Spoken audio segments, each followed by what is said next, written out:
My daughter yelled that I wouldn't see a single cent of the $10 million lottery prize. Then, she kicked me out of my own house as if I were just some intruder. But she forgot one crucial detail: checking the name on the winning ticket. Sometimes karma just needs a little push to set things in motion. Before we go on, help us grow by subscribing to the channel and tell us in the comments where you're watching from. My name is Walter Collins. I'm 72 years old, a retired accountant, and I live in Lexington, Kentucky. I lost my wife Audrey 3 years ago, and since then I've kept a very simple and organized routine. You know how it is when you reach an age where everyone just seems to pity you? Every morning I have coffee at the same place, take care of the garden she loved so much, and read the local newspaper. I'm one of those men who keeps every receipt neatly stored in folders with labels and precise dates. A lifetime working with numbers teaches you that details always matter, even in the simplest things. Every Friday, without fail, I do the same thing Audrey and I did together for almost 40 years. I go to the Route 18 Gas and Go and buy my lottery ticket with the same numbers as always. They're special dates: our wedding day, her birthday, the day we met at the church dance. It's not about winning money, you see. It's about keeping alive a tradition that connects me with her. Every ticket I buy is like a silent conversation, a way of saying I'm still here. Even though it's just me now, I keep honoring what we built together for decades. After Audrey passed, the house became too big and too quiet for me. That's when my daughter Heather showed up at the door, freshly divorced, carrying 2 suitcases and a tired expression. She said she needed some time to get back on her feet after the separation from her husband. She promised it would be temporary, just until she could get herself together and find a place of her own. As a father, you always want to believe you can help your kids, no matter how old they are. I opened my door for her, thinking maybe it would be nice to have some company after so long alone. Heather settled into her old room, which I had kept exactly as it was when she was a teenager. The first few weeks went smoothly. She stayed in her room. I stuck to my routine. I offered her dinner, asked about her day, tried to talk about the grandkids who live with her ex-husband. 2 boys I hardly ever see, unfortunately. She always had an excuse, some rush, a phone call that couldn't wait. But I understood. Divorce isn't easy for anyone, especially when kids are involved. I kept being exactly the same man I've always been. Organized, punctual, respectful. My folders in order, my schedule set, my sacred Friday at the gas station. Can you imagine how hard it must be for an old man betrayed by life itself to start over? Because that's what you do when you lose the partner of nearly half a century. You rebuild yourself, brick by brick, habit by habit. And that's exactly what I kept doing, rebuilding my routine with the dignity I had left. So that was my life. Simple, organized, predictable. Nothing extraordinary happening here. Just a man trying to honor the memory of the woman he loved for decades. I woke up every day knowing exactly what I was going to do, where I was going to be, which bill I was going to pay. I had my rituals, my habits, my little pleasures that kept me going. It was a good life, you know. Peaceful, without big surprises or sudden changes. But you know how life is, right? Sometimes it has very different plans for us. The first weeks were the honeymoon period, but soon things started to change in subtle ways. Heather began making comments about my habits, always with that tone of someone who's just joking. "Dad, you still live like it's 1980, she'd say when she saw me organizing my receipts. Or, "Seriously, you still read a paper newspaper? The internet exists, you know? You know when someone laughs at you but the laugh never reaches their eyes? That's exactly the kind of thing that started happening every day. At first, I even tried to laugh along, thinking it was just her way of breaking the ice. As days went by, her impatience became more obvious in every conversation we tried to have. When I mentioned the weather or asked about the boys, she answered with one-word replies or simply ignored me. She spent hours in her room on her phone, loudly talking about business opportunities and digital partnerships. When I offered help or asked if everything was okay, she looked at me as if I were a burden. Have you ever felt like you're bothering someone in your own house? It's a very strange feeling, I can tell you that. It was as if my presence was a constant inconvenience to her. Not long after, she discovered she could use my address to order things online without even asking me. Boxes started arriving one after another. Expensive handbags, shoes, clothes, beauty products that cost more than my electric bill. When I asked about these deliveries, she said they were investments in her professional image. That's the kind of habit an ungrateful daughter has, you know? She used what was mine as if it were hers by right. She never asked permission, never explained where the money came from. She just assumed I would quietly accept it, like some clueless old man who didn't understand modern life. The car became another constant source of friction between us. Heather would borrow my pickup and always bring it back with an empty tank, saying she forgot to fill it up. One time she even complained that the suspension was awful and that I needed to invest in a decent car. Can you imagine that, using my truck for free and still complaining about its quality? When I suggested she buy gas or pay for maintenance, she quickly changed the subject. It was always the same story. She used, she abused, and still had the nerve to complain, as if I should be grateful that she even agreed to use my things. Something that really bothered me was how she avoided talking about the grandkids whenever I asked. The boys lived with their father in Indiana, and she had visitation rights, but she never went. She always had an excuse ready. Too much work, too much stress, too much traffic. When I suggested they could spend a weekend here, she got irritated. "Dad, you don't understand how complicated it is," she'd say, as if I had never raised kids myself. The saddest part was that I missed them. I wanted to know my own grandkids better. But to her, it seemed they only existed when it was convenient or when she needed something. The moment that changed everything happened on an ordinary Friday, right after my trip to the gas station. I came back home as usual, put the lottery ticket on the fridge along with the others from the previous weeks. That was my habit. I'd stick them with a magnet on the door and only check the numbers on Sunday morning.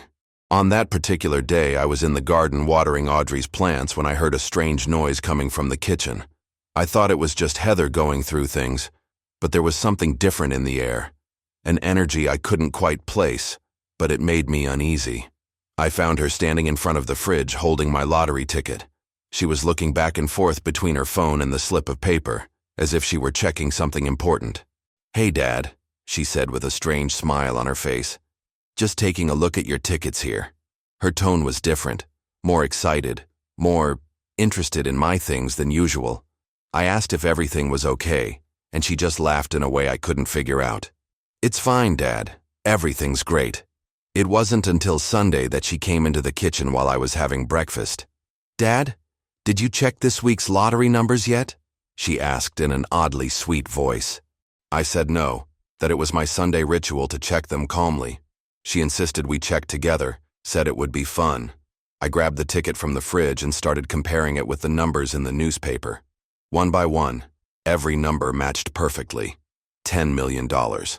I was in shock, staring at those numbers like they were hieroglyphs. Her reaction was immediate and intense. "Dad, we won!" she shouted, jumping around the kitchen. But there was something in the way she said "we" that deeply bothered me. I started to realize she wasn't surprised. She was euphoric, yes, but not surprised, as if she had already known the result for days. When I mentioned that, she laughed nervously and said she was just really happy for us. But her eyes avoided mine, and she held onto that ticket as if it already belonged to her. "Just imagine, Dad, 10 million. Our lives are going to be completely different." In the hours that followed, Heather started talking about our plans in a way that made me uncomfortable. She went on about investments, about changes, about how we were going to use the money. But every time she said "we," it felt like she was only talking about herself. "I'll finally be able to give my kids a better life. I'll be able to open my own business.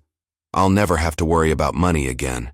When I tried reminding her that the ticket had my name on it, that I had paid for it, she grew visibly irritated. The smile vanished from her face like someone had flipped a switch. The tension built throughout the day until she finally exploded like a pressure cooker. She started accusing me of being selfish, of not caring about the grandkids, of not understanding that she needed the money more than I did. Her voice got louder and sharper until she completely lost control. And that's when she screamed the words that will echo in my head for the rest of my life. "You're not getting a single cent of that money, you useless old man. This house is mine now, and there's no place for you here." The mask had finally come off, and I was seeing who my daughter really was. She ran to her room like a madwoman, came back with my clothes, and started throwing everything out onto the back porch. Shirts, pants, underwear. everything flying through the house as if it were worthless rags. I didn't argue, didn't yell back, didn't beg. I just grabbed my leather jacket, a folder with important documents, and walked out into the light drizzle that had just started falling. As I walked down the wet sidewalk, one phrase kept echoing in my mind. Walter Collins, March 17th, 10:36 a.m., gas and go. It was more than information.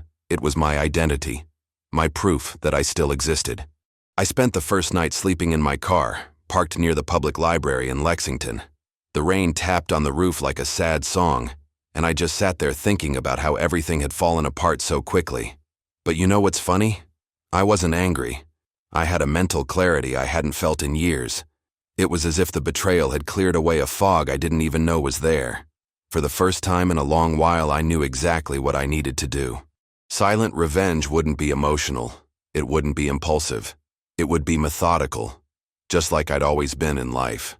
I remembered Evelyn Grant, an attorney who had been Audrey's friend for years. They met in a church book club, and Evelyn was always a serious, competent woman who couldn't stand injustice. I booked an appointment with her that same day, carrying my organized folder with some basic documents. When I walked into her office, I smelled that familiar mix of paper and ink that reminded me of my accountant days. "Walter," she said, shaking my hand firmly, "Audrey always said you were the most organized man she knew." I smiled for the first time in days. It was comforting to be near someone who understood the value of order and justice. I showed Evelyn the photos I had taken of the ticket before the whole mess began. I also showed her the purchase receipt I always kept in my wallet, with the exact date, time, and amount. The Route 18 Gas and Go receipt was right there, clearly showing 10:36 a.m. that Friday. "Walter, you've got some solid starting material here," she said, adjusting her glasses over the documents. "But we'll need much more than this to build a strong case." She picked up a pen and started taking notes in a yellow planner. It was impressive to watch her work. Every movement had purpose. Every note was a silent weapon. Evelyn instructed me to gather a mountain of evidence I never would have imagined necessary. "I want all your receipts from the last 5 years, Walter. Detailed bank statements, GPS data from your phone, browsing history, anything that proves your routine." She explained that we needed to document every aspect of my organized life. "We're going to show that you're a methodical man, that nothing you do is by chance." The list of documents she handed me filled 2 whole pages. It was weeks of work, but I was used to that kind of organization. Every piece of paper would be a brick in the wall of truth we were building. While I chased after papers and records, Evelyn began the formal legal procedures. "We're going to freeze the prize due to ownership dispute," she explained during our second meeting. "Nobody touches that money until this is fully resolved." She had already drafted the petitions, organized the forms, prepared the initial paperwork. It was impressive to see her work, every move calculated, every document with a specific purpose.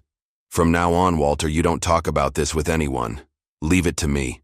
For the first time since this whole mess began, I felt I was in good hands. Fair payback was underway. That's when I noticed Heather had started her own campaign on social media. She posted crying selfies, talked about family betrayal, about how she was fighting for the rights that are mine. Some neighbors began to take sides, some in her favor, others questioning her story. I saw it all, but I followed Evelyn's advice. Complete silence. Every post of hers cut me like a knife, but I understood it was part of the game. She was trying to build an emotional narrative. We were going to answer with facts, not fake tears. Evelyn worked like a machine in the days that followed.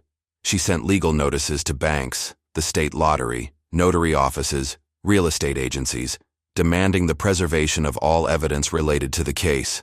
"I'm protecting every piece of the puzzle," she explained to me. "They'll try to destroy or hide evidence. We won't let them." Every official document she showed me had seals, stamps, and protocols. It was a beautiful thing to see. The law working the way it was supposed to. Organized, systematic, fair. Exactly how I always believed life should be. A week later, Heather showed up at my new temporary place, a small apartment I had rented near downtown. She came with tears in her eyes, a soft voice, apologizing for the harsh words she had said. "Dad, we can solve this as a family," she whispered. "How about we split it 50-50? That way everyone wins." She even offered to let me move back into the house as if she were granting me an immeasurable favor. "You just need to say the ticket was a gift to me," she concluded. It was pathetic how she thought I was that naive. Silent revenge required patience, and I had all the patience in the world. My response was simple and direct. "Any agreement will be made through my lawyer." I saw her face change completely, from the sweet mask to pure rage. "You'll regret this, Dad," she said before slamming the door. I immediately called Evelyn and told her about the informal settlement offer. "Perfect, Walter. She just tried to bribe you. This goes straight into our file." Another piece of evidence against her. Sometimes the best strategy is to let the opponent reveal themselves. Every night before going to sleep, I wrote in my notebook the phrase that had become my mantra. Walter Collins, March 17th, 10:36 a.m., gas and go. It was more than a reminder. It was my anchor in the storm, my proof that I had rights, that I existed. Repeating those words gave me strength to carry on when the pressure became unbearable. It was as if each repetition reaffirmed my identity in a situation trying to erase me. Some people pray, others meditate. I repeated facts that proved my existence and my right to justice. The local media began quietly covering the case as a $1 million family dispute. Reporters tried to approach me on the street, but I followed Evelyn's guidance. No comments during the process. It was hard to keep my mouth shut when I saw biased headlines, especially when they painted Heather as the victim. "Let them speculate," Evelyn said. "When the time comes, we'll present the full truth." Silence was my most powerful weapon. Every word left unsaid was a strategic victory in my quiet retribution. Heather escalated her emotional campaign on social media, now constantly mentioning the kids. "I just want to secure their future," she wrote in tearful posts. But everyone knew the boys didn't live with her. They were with their father in Indiana. It was blatant manipulation, using the children as an emotional shield. Every lie she told was documented by Evelyn as additional evidence. "She's digging her own grave, Walter," my lawyer commented as she printed the posts. "Stay quiet and let her talk. Every word she says works in our favor." One morning I woke up and found the local newspaper at my door with a devastating surprise. Heather had managed to publish an open letter in the Lexington Herald's Reader's Opinion section, directly accusing me of misappropriation and emotional abuse against her own father. The piece was long, melodramatic, full of made-up details about how I had supposedly stolen her ticket. She told a completely fabricated version of events, painting herself as the victim of a cruel, greedy father. Seeing that in print, in the very paper I had read for decades, felt like a punch in the stomach. Have you ever felt like your own life was being rewritten by a stranger? 2 days later, I found out Heather had secured a spot on a regional talk show.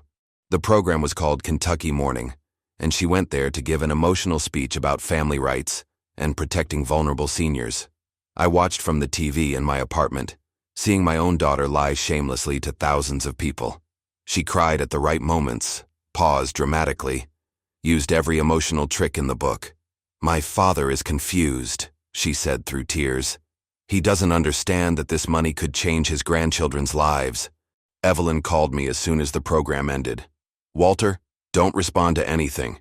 Keep absolute silence and keep documenting everything she does." Her voice was calm, but I could hear the restrained irritation behind her professional tone.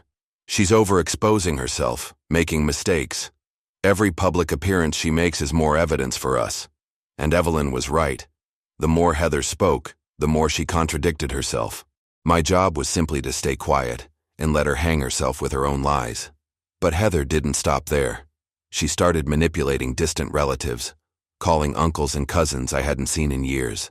She told them I was senile and paranoid, that I needed family help to make sensible decisions about the future. Some of those relatives called me, genuinely worried, offering family mediation as if they were doing me a favor. It was humiliating to have to explain that I was perfectly lucid and that my own daughter was trying to rob me. Each one of those calls hurt deeply, watching Heather destroy family relationships over pure greed. A hard moment came when a neighbor filmed me walking down the street and showed the video to other residents. Soon the whole neighborhood was gossiping about the lonely millionaire wandering the streets while his daughter fights for justice. The video simply showed me going to the store to buy groceries, but the narrative around it was completely twisted. It was surreal to think that my simple routine had become public entertainment. When reporters stopped me on the street asking about my mental condition, my answer was always the same: no comment during the case. Serenity was my only defense against the circus my life had become. Heather made another desperate move. She tried to convince other family members to intervene with me directly. My sister-in-law showed up at my apartment, talking about protecting the grandkids and doing what's right for the whole family. It was obvious Heather had brainwashed her with her twisted version of events. "Walter, you have to think about the future of these children," she said, with sincere tears in her eyes. It was painful to see well-meaning people being manipulated by an ungrateful daughter. I calmly explained that any discussion on the matter had to go through my lawyer. Finally, the day I both expected and feared arrived. The hearing was officially scheduled. The process would take place in the downtown public building, in a formal room with a 3-member panel of specialists. Evelyn prepared me down to the smallest detail: what to say, how to behave, which documents to bring neatly organized. "Walter, you're going to walk into that room as the honest man you've always been," she said, adjusting my tie. "Let the facts speak for themselves." I carried my gray folder with all the documents perfectly ordered, each paper in its proper place. Heather arrived at the building like some rising celebrity. She had professional makeup, a big smile, and was accompanied by people who looked like paid aides or supporters. There was even a small group of sympathizers at the entrance, clearly organized by her to make an impression. Local TV cameras recorded her triumphant arrival as if it were some major event.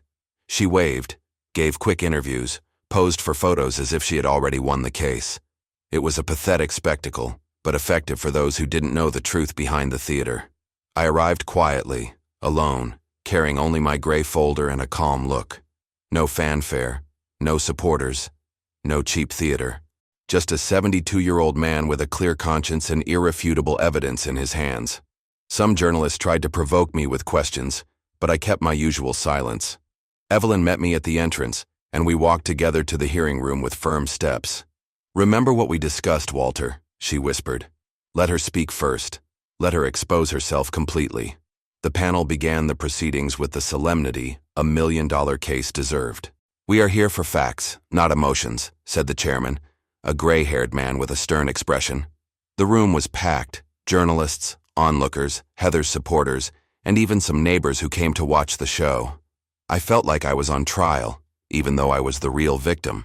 Heather looked radiant, confident, clearly convinced her media campaign had paved the way for her inevitable victory. Evelyn remained impassive at my side, with a neatly stacked pile of documents on the table. Heather was called first to give her official testimony. She stood up gracefully, adjusted her dress, and began her rehearsed performance. Tears at the right moments, trembling voice when convenient, perfectly timed dramatic pauses. She told her fabricated version of events, talked about broken promises and emotional rights she supposedly had. She used vague words like family understanding and tacit agreement, without ever presenting a single piece of concrete evidence. It was pure theater, but a very well-rehearsed and convincing theater. Evelyn just observed everything, taking quiet notes, letting Heather speak freely without interruptions. She made no objections, didn't contest any claims, simply let her hang herself with her own lies. It was a brilliant strategy. The more Heather spoke, the more obvious it became that she was improvising, making up details on the spot.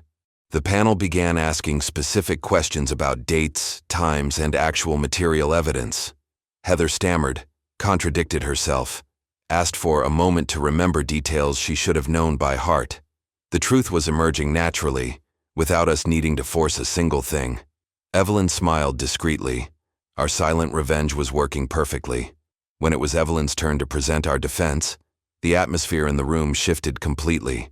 She stood with the calm of someone holding a bomb ready to go off, and began methodically laying out the documents on the table. "Members of the panel," she said firmly, "let's move to the material facts." First, she presented the original purchase receipts for the ticket, with the date, time, and amount perfectly legible. Then came the gas station security footage, showing me buying and signing the ticket at exactly 10:36 a.m. Next, the official handwriting analysis confirming that the signature on the ticket was unquestionably mine.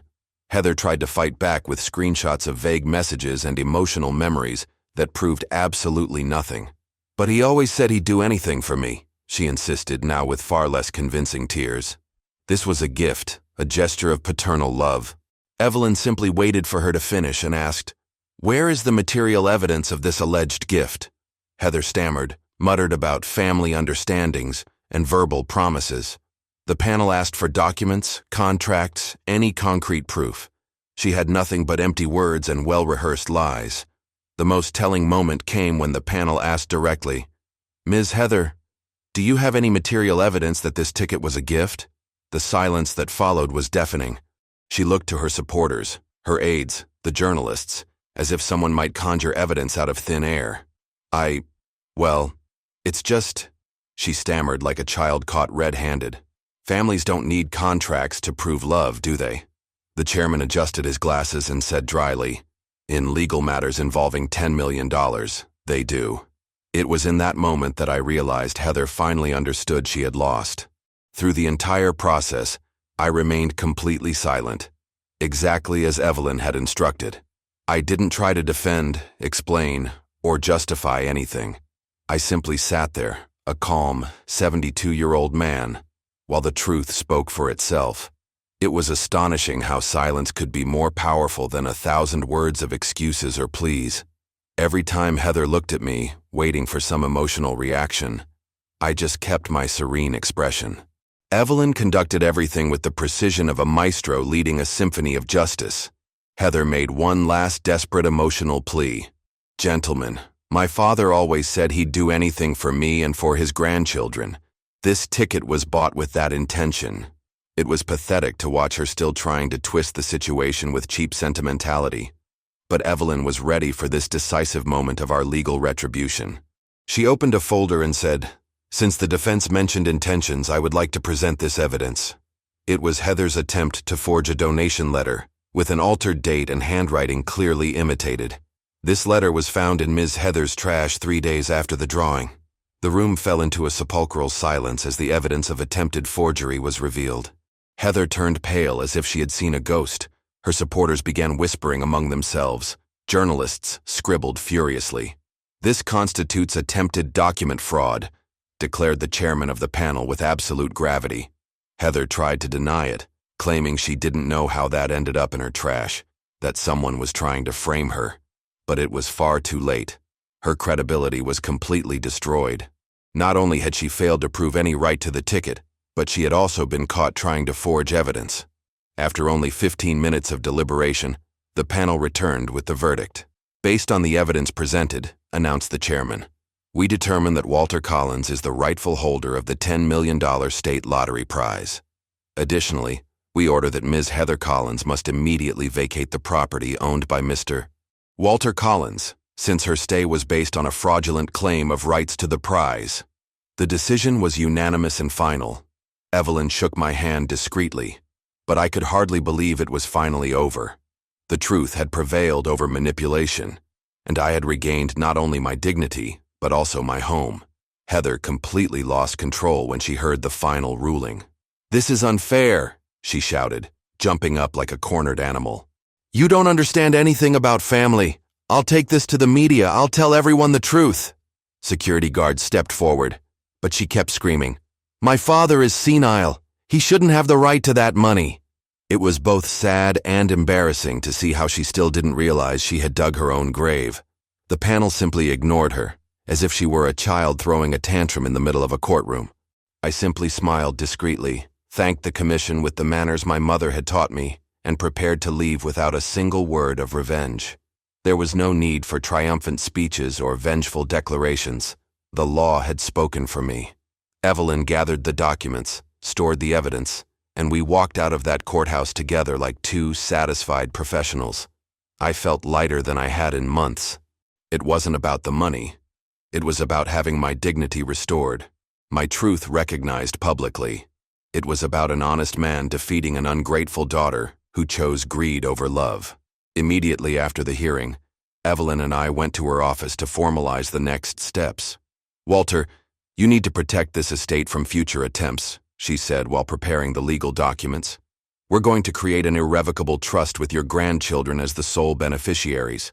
It was exactly what I wanted, to make sure the money would truly go to the children's future, not to their mother's destructive whims. Evelyn would serve as trustee, ensuring every cent was invested responsibly. Heather wouldn't have access to anything, not today, not ever. It was the perfect retribution. The next morning, I returned to the Route 18 Gas and Go for the first time since the whole family mess began. Jake, the manager, greeted me with a huge, genuine smile. "Mr. Collins, I saw on TV that you won the case. I'm so glad justice was served. I bought a new lottery ticket, with the same numbers as always, the special dates from my life with Audrey.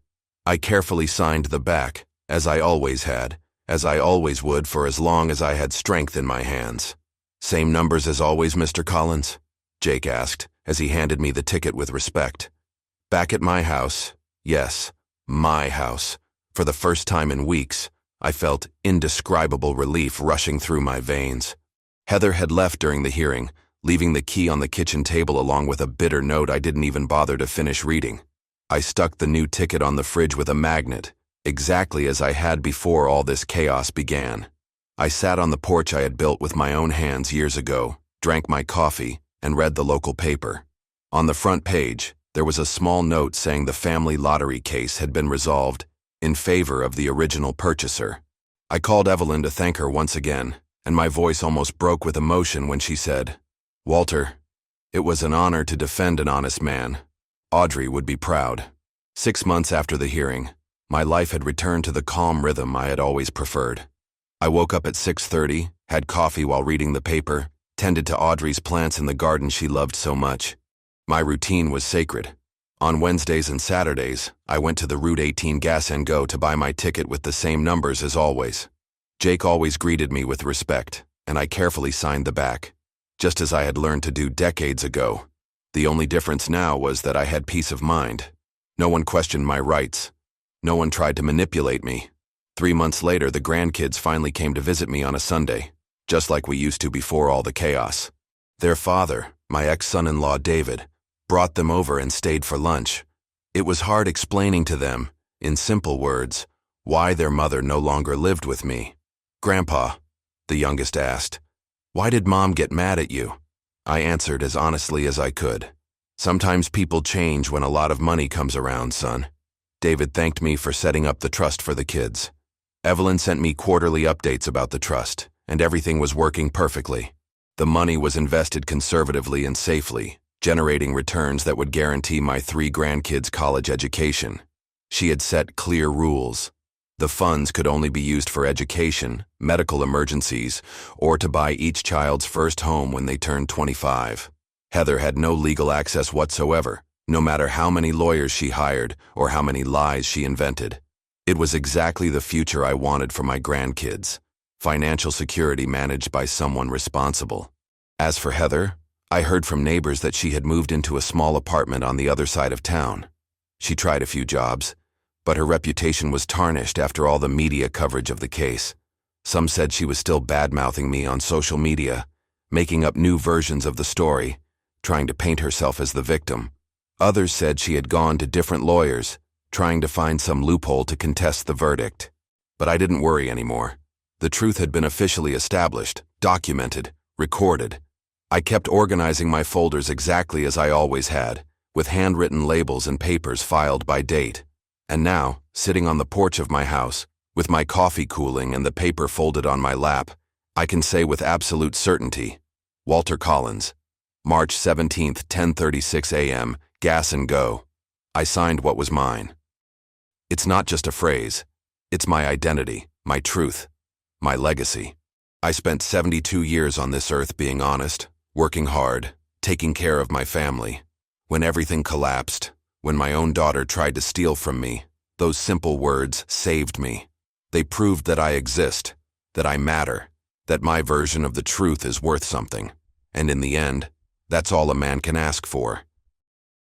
If you enjoyed this story, please like this video, subscribe to the channel, and share your thoughts in the comments. To hear the next story, click on the box to the right. Thanks for watching.